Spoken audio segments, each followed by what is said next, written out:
I'm not the kind of guy who makes a big deal about birthdays. Never have been. I usually let it slip by, with maybe a quiet dinner and a sarcastic card from my wife, Emily, who loves to remind me that being 34 doesn't automatically make me wise. This year felt the same until a box showed up on our porch. Plain brown cardboard, sealed like it came from a warehouse, not a family. I picked it up, turned it around in my hands.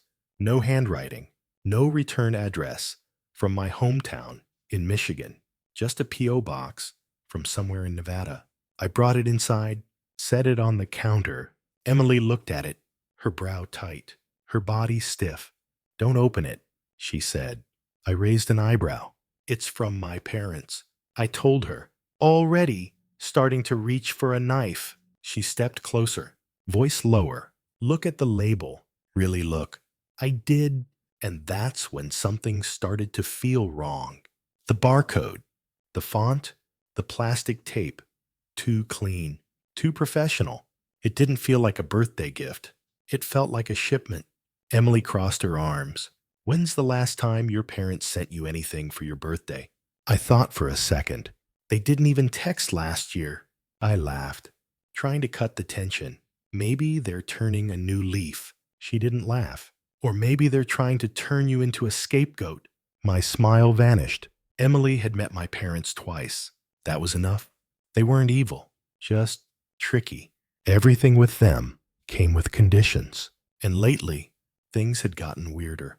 A few months ago, my younger sister, Lindsay, started calling more often. She never asked about me, just needed a favor, or a form, or a quick loan, until her next check came through. I stopped answering.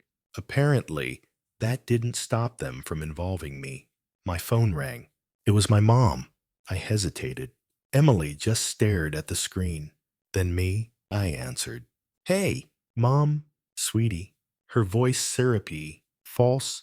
"Did the package arrive?" I looked at the box. "Yeah," I said slowly. "It's here. Did you open it?" "Not yet." "Oh, open it. We just wanted to do something nice for your birthday. We know how hard things have been." I glanced at Emily, her arms still crossed. "Thanks," I said flatly. "It's really thoughtful. Just our way of showing we love you," she said, then hung up without waiting for a response. That's when I knew something was up. My mom doesn't say love unless she needs something. Emily grabbed her laptop, typed fast. "Ryan, look," she said. She pulled up an image of a packing slip from a website Lindsay used to brag about. One of her many failed side hustles. Same barcode format, same label font, same type of shipment. "This isn't a gift," Emily said. "It's a drop." I froze. I remembered 6 months ago, stopping by Lindsay's place to return some baking trays. Boxes everywhere. She called it inventory. She told me not to touch anything, that the vendor was strict. I didn't ask questions. I should have. I picked up the box now, suddenly aware of its weight. What if this wasn't some ceramic figurine or self-help journal? What if it was something that could ruin me? I set it back down. "What do we do?" I asked. Emily didn't hesitate. "We call it in." 30 minutes later, there was a knock at the door. 2 officers, calm, polite. "Are you Ryan Cooper?" "Yes." "We received a tip about a suspicious package delivered to this address. May we come in?" I stepped aside. The box was still on the counter, looking innocent. I pointed. "That's it." They opened it carefully. Gloves, cutters, everything by protocol. Inside were a few harmless-looking craft items and several sealed packets tucked inside a hidden compartment in the base of a wooden box. They scanned one. The lead officer raised an eyebrow. "You know what this is?" "No," I said truthfully. "It was a gift from my parents. You opened it." "No." I had a feeling. I played them the recording of the phone call. They listened, nodded, boxed everything up again, thanked me for cooperating, and left. Emily sat across from me at the table. I could feel her staring, but I couldn't look up. My coffee was still warm. My life felt like it wasn't. The box was gone, but whatever was inside, it had already arrived. The morning after the police took the box, I woke up before the sun. I couldn't sleep. Too much electricity running through my body. The kind that only comes when your world almost burned down and somehow didn't. Emily was still asleep, her hand draped across the pillow where mine used to be. I sat at the kitchen table, watching light creep across the floor like it was afraid to wake anyone. The box was gone, but I could still see the outline in my mind, still feel its weight in the room. Around 7:30, my phone buzzed. It was a blocked number. I almost didn't answer. I should have ignored it, but curiosity has always been my weakest link. Mr. Cooper. The voice was sharp, professional, but not unkind. This is Detective Lawson. I'm following up on the package removed from your home yesterday. I cleared my throat. Yes, of course. Do you have a few minutes? I nodded, forgetting he couldn't see me. Sure. He asked if I had any contact with a woman named Lindsay Myers. I paused. She's my sister. Has she ever used your name or address for business purposes? No, I said. Then I remembered something. Wait, a while back, she asked to use my address for a business license or something. But I said no. Do you remember what kind of business? Some kind of art import thing. I didn't really pay attention. She has a new hustle every 6 weeks. There was silence on the line, then a slow inhale. We have reason to believe multiple shipments have been routed through your name over the last year, tied to a resale operation under investigation. My stomach turned. I never agreed to that. I never signed anything. Actually, we have a digital signature here. We'd like you to confirm whether or not it's yours. He sent it over. It was close. So close, it made my chest tighten. My name in shaky letters, almost like someone tried to remember how I signed a birthday card once and hoped for the best. That's not mine, I said. Are you willing to provide a written statement confirming that? Absolutely. After I hung up, I sat there for a long time. Emily walked in, still wearing her robe, hair pulled up, eyes soft with sleep and concern. That was the detective. I nodded. They found more. My name's been used in a bunch of records. Shipments, invoices, even a business license. I didn't sign any of it. She didn't say I told you so. She just walked over, placed her hand on my shoulder, and stood there like a wall between me and the fire. The next few days were quiet in the worst way. No more calls, no more boxes. But every time the doorbell rang, or my phone lit up with a number I didn't recognize, my whole body tensed. Then on Friday, while I was in the garage, reorganizing a shelf that didn't need reorganizing, my mom called. I stared at the name on the screen until it faded. Then it lit up again. I answered. Ryan, she said, voice clipped, tight. We need to talk. I don't think we do, I said. It's not what it looks like. I laughed once. You really want to go with that? We didn't know what was in the box. She said quickly. Lindsay just said it was a birthday gift. Something small. She even wrapped it herself. I said nothing. You told the police it came from us. Because it did, I said flatly.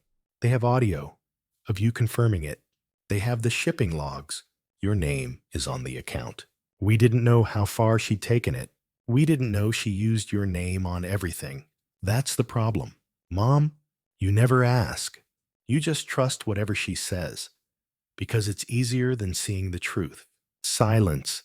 Then she's your sister. She's your daughter. I snapped, which is why this hurts more than I thought it could. She tried to say something else, but I hung up. I couldn't do it again. Couldn't sit there and listen to her explain how this was somehow my fault, how I could have prevented it if I'd just played along. That night, Emily made dinner in silence. We didn't talk much. We didn't need to. The silence wasn't cold. It was tired. Halfway through eating, she looked up and asked, Do you think they're going to charge her? I nodded slowly. Probably. The detective didn't say it, but he didn't need to. What does that mean for you? I didn't know. I still don't. The truth is, it doesn't matter. What matters is, I didn't open that box. I didn't take the bait. I chose myself this time. I chose us. And that choice might be the only thing standing between me and a ruined life.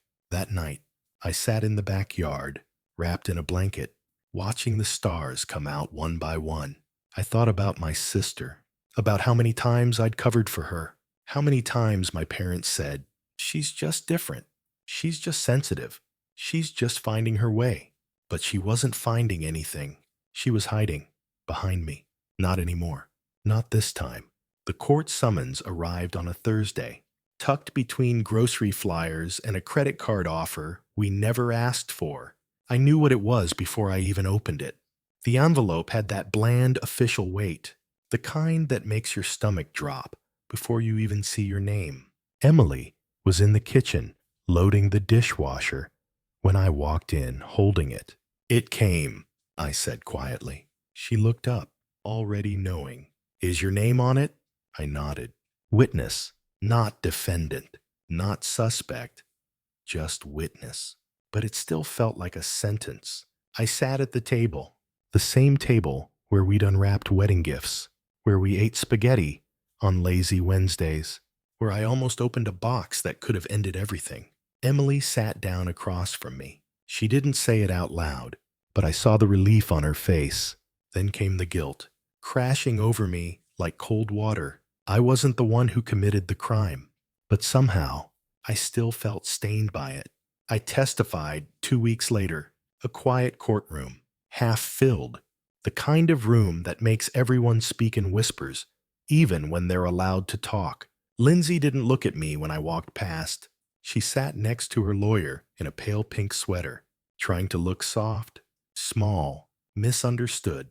Our parents sat behind her like unpaid PR. I was called to the stand, swore an oath, told the truth, that she'd asked to use my name and I'd said no, that I'd received a package addressed to me, sent from a known supplier she'd worked with, that my mother called moments after it arrived to ask if I'd opened it, that the police found unregistered merchandise inside, with documents forged using my identity, that my sister had built a business wrapped in lies and tied my name to the bow. Lindsay didn't cry, not while I was up there, but my mother did.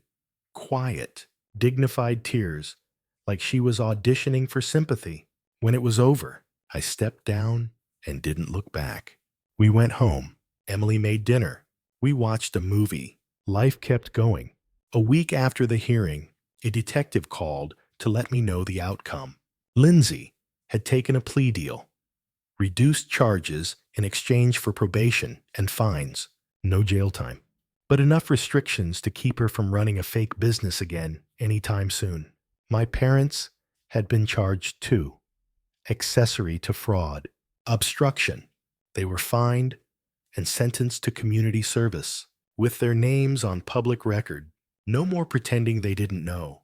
No more hiding behind. "She's just creative." A few days later, they asked to meet. Emily wasn't thrilled. Neither was I. But I agreed. Curiosity is still a flaw I haven't fixed. We met at a diner, the kind with checkered floors and coffee that tastes like burnt apologies. They were already there when I arrived. My mother in pearls, like she wanted to look respectable. My dad with his arms crossed like a man halfway between guilt and defensiveness. I didn't sit. "We didn't know she used your name," my mother said immediately. "You didn't ask," I replied. She said it was just for a shipping label. "We didn't think it would go this far." "You mean you didn't think you'd get caught?" My dad shifted in his seat. "We thought if anything happened, you'd be able to handle it." "Because I don't have kids," I said flatly. "Because I don't have a house full of people relying on me. So you figured I'd be the easiest to sacrifice." "No, that's not what we meant." "It's exactly what you meant." I finally sat down, just to stop my hands from shaking. "You made a decision. You gambled with my name, my life, my future. And for what? So Lindsay could keep pretending she was running an empire out of your garage. My mother didn't respond. My dad stared at his coffee like it held better answers. We didn't mean to hurt you, she said softly. You didn't care if you did, I replied. And that's worse. I stood again, pulled out a folded piece of paper. This is a legal notice. From now on, you're not allowed to contact me or Emily directly. You can go through our attorney if absolutely necessary. My mother's lip trembled. We're your family. Not anymore, I said, and walked out without looking back. That night, Emily didn't ask how it went. She just poured 2 glasses of wine, handed me one, and turned on music. We sat on the couch together. No words, just warmth. I wasn't sure what came next, but for the first time in months, I didn't feel like I was standing on a trapdoor. I felt like I had finally stepped off. 6 months later, the silence still surprises me. It's not loud, not eerie, just peaceful, like fresh snow before anyone steps in it. Emily and I have moved to Asheville, North Carolina, a small house tucked into the edge of a pine forest, the kind of place where mornings smell like coffee and wood smoke, and no one knows your last name unless you want them to. We didn't tell anyone we were leaving. We just left, changed numbers, deleted old emails, updated our legal contacts, and slipped out of the shadow of my family like we were escaping gravity. And maybe we were. Emily teaches at a local community center now. Yoga and ceramics. I freelance design work for a few regional clients and spend the rest of my time learning how to breathe again. It's amazing what you notice when you stop waiting for the next disaster. The sound of birds, the feeling of sleep that actually rests you. The freedom of not rehearsing every conversation in your head before it happens. One afternoon, while unpacking a box we hadn't touched in weeks, I found an old photo. Me and Lindsay at the lake, arms around each other, barefoot and beaming. Like we didn't know what betrayal was. I stared at it for a long time, not with anger, but with detachment. That wasn't her. That wasn't me. That was a version of us that only existed in photos and wishes. I tossed it into the recycling bin without flinching. A few weeks later, an envelope showed up at our P.O. box, no return address, postmarked from our old city. Inside, a letter from Lindsay. No apology, just pages of justification, explanations, emotional gymnastics, words like misunderstood, intention, and family means forgiveness. I folded it back up, slipped it into the fireplace, and watched it curl into ash. I didn't feel triumphant. I didn't feel angry. I just felt clean. My parents haven't tried to contact me again. Maybe they've learned. Maybe they're embarrassed. Maybe they're waiting for me to cool off. As if this is about heat instead of harm. But I'm not waiting. I'm living. We plant herbs on the back porch. We hike on Sundays. I take photos of trees just because I can. Emily smiles more now. I sleep more soundly. We both laugh at things we used to rush past. Some days, I think about what would have happened if I'd opened that box, if I hadn't noticed the label, if I hadn't paused, how close we came to losing everything. Because the people who claimed to love me assumed I'd survive whatever they threw at me. And maybe I would have, but I don't want survival anymore. I want peace. I want space. I want people around me who don't look at my stability like a shield they can borrow. I used to think loyalty meant showing up no matter what. Now I know better. Loyalty without respect is just manipulation, wearing a family reunion t-shirt. I haven't told this story to many people, not out loud, but I'm sharing it now because someone else out there needs to hear this. You are allowed to walk away from people who treat your reliability as a weapon. You are allowed to protect your peace without apology. You are allowed to end chapters without dramatic exits or final speeches. You can just leave. You can just start again. You can build a life so steady, so genuine, so yours, that the echoes of who you used to be no longer fit in the silence. And if anyone ever tells you that you've changed, just smile. That's the point.